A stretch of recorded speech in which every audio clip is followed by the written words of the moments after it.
Good afternoon, everyone. Thank you for coming. Earlier today, you're probably here because I released a statement that I know you all have, and I won't repeat it other than to remind everyone that I will remain as president of the University of Minnesota until July 1, 2019, followed by a year as president emeritus, working with our foundation on the Driven campaign. I believe strongly that a good leader knows when to step down, and I feel very comfortable with this decision. I know you will have questions, and I'm happy to answer them. But before I do that, let me introduce David McMillan, the chair of the Board of Regents, who would like to make a brief statement. David.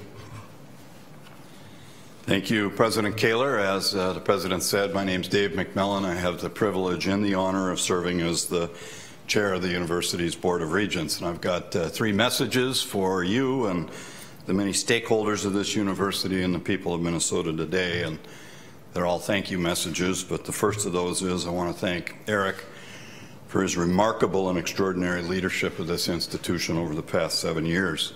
Under his presidency, this institution has grown in academic stature, and it's a better place today than when he arrived. We're deeply grateful to Eric and to Karen for making the university, which is one of the state's most important treasures, their first love since they returned here in 2011.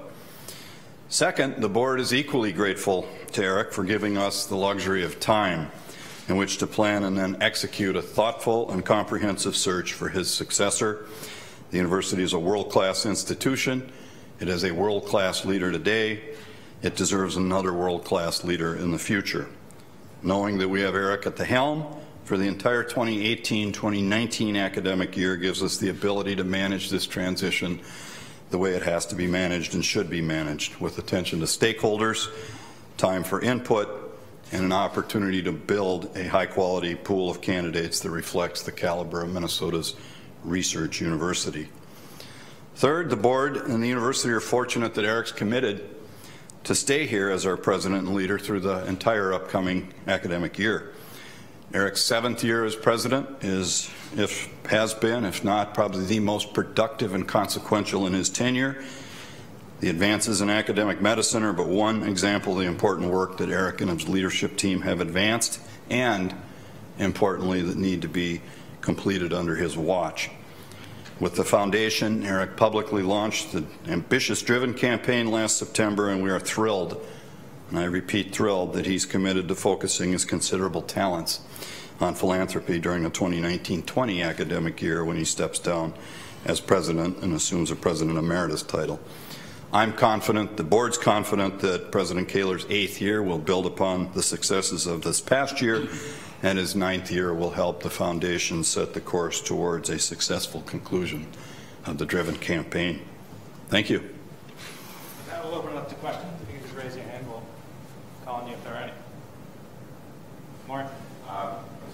What prompted this decision? Why did you decide? I have either accomplished or will have accomplished by the end of next year all that I set out to do. When I started as president in 2011, I laid out some goals in my inauguration speech that, frankly, we will have met. So, as I said in my opening, a good leader knows when it's time to go. And this institution will benefit from new perspectives and new ideas that a new leader will bring. I used a good Minnesota analogy. My house is going to be built. I can stay around and paint the trim, or I can step aside and let a new leader come, and I've chosen to do the latter.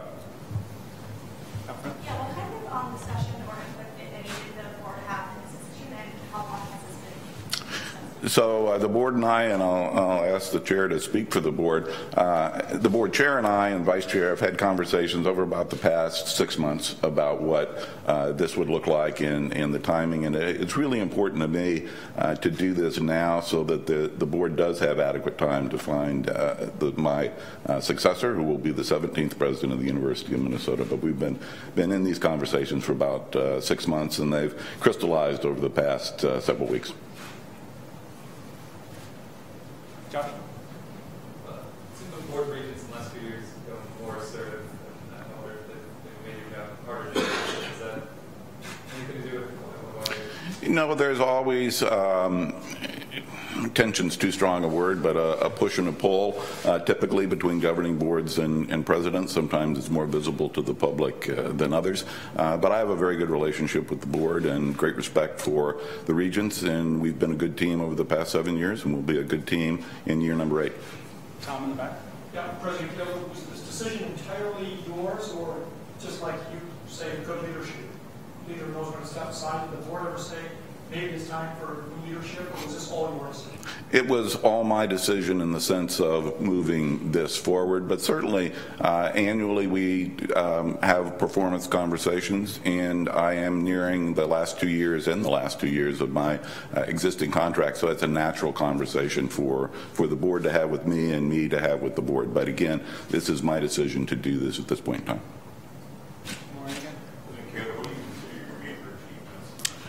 Well, I'm blessed to have a pretty good list of what I think are major achievements. I think our ability to keep undergraduate Minnesota resident tuition at substantially below the rate of inflation over the period of my presidency is really important. I talk often about access to excellence, and that access through a managed level of tuition is important.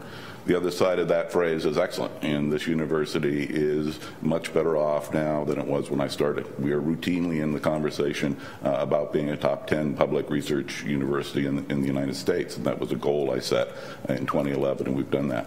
We're the 35th best university on the planet Earth, according to recent rankings. Those are pretty remarkable statements about excellence.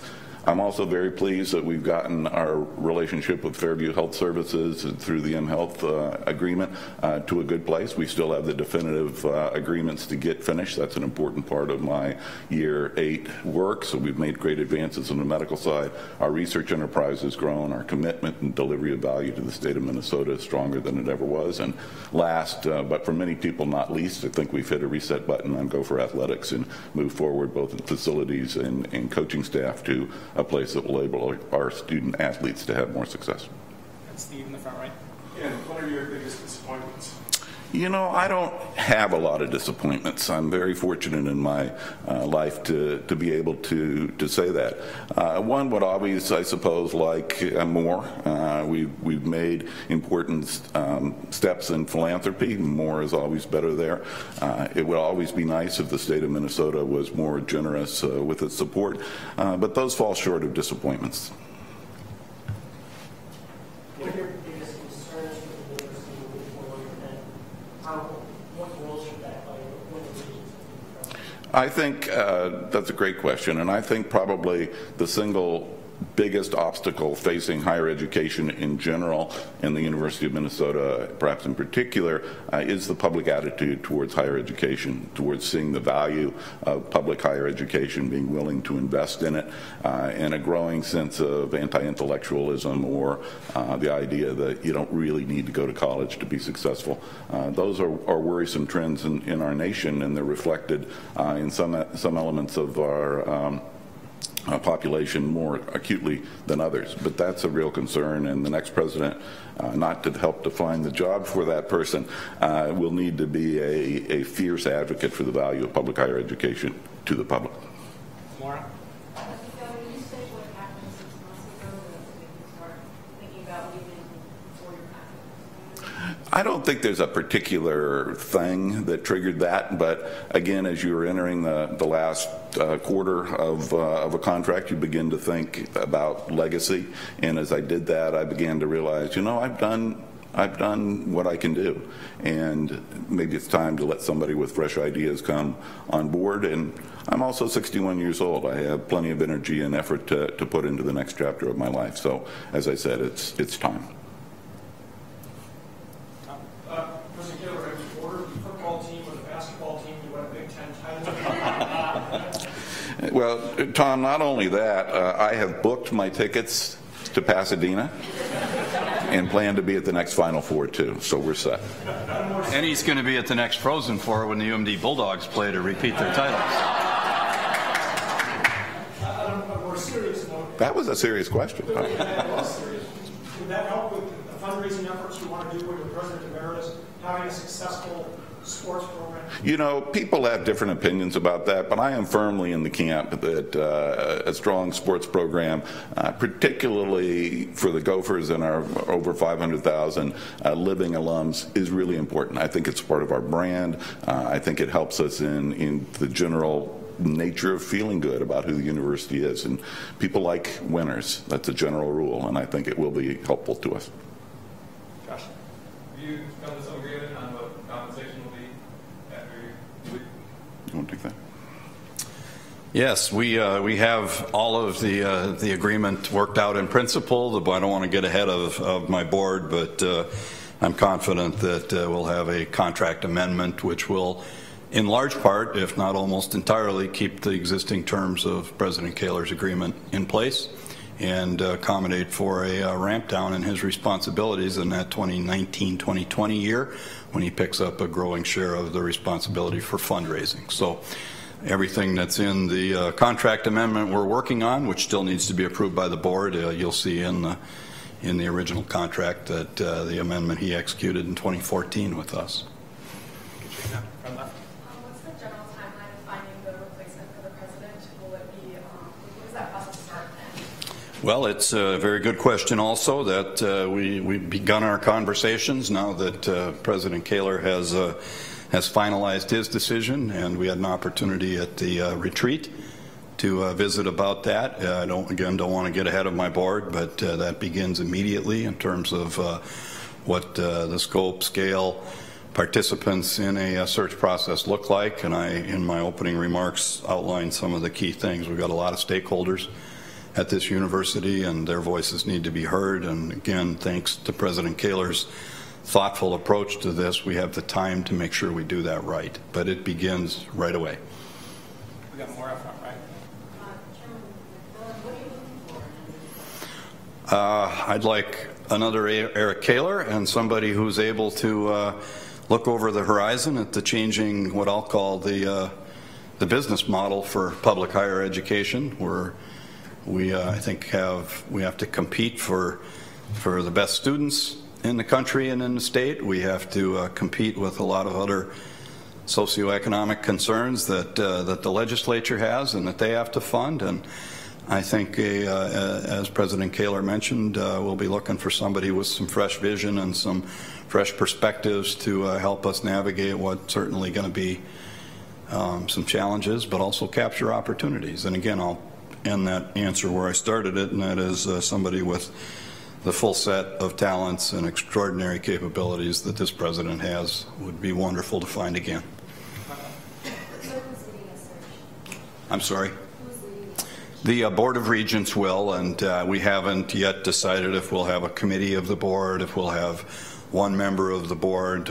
Again, the search, most of you in academia are pretty familiar with that process, but it'll be a significant, very comprehensive search committee, but the board will remain firmly in the lead. More in the back. President Kaler, you mentioned in your statement that you being on actors after you're moving forward and kind of just being a teacher and not shouldering the responsibility of being the university. Well, I do have a faculty position in chemical engineering and material science, one of our very strongest departments, one of the strongest in the country in that field, and I've had that since I arrived in 2011. So there are great colleagues there, and I do look forward to reactivating that part of my brain that can solve partial differential equations and maybe deoxygenate my political brain a little bit. So I am looking forward to that transition for sure. Peter. In terms of timeline for the board, how do you want to have someone in place by July next year? Before then, we absolutely want to and need to have someone in place, a new president by July 1st of 2019. So that's our goal. I don't think I am in a position to put a lot of refinement on what happens between now and then, but I did say we'll get this started immediately. So, but we have time. We don't have to rush. And again, thank you to President Kaler for making it that way. One or two more questions if there are. Excellent. Well, thank you, everyone. All right, thanks. Thank you, sir.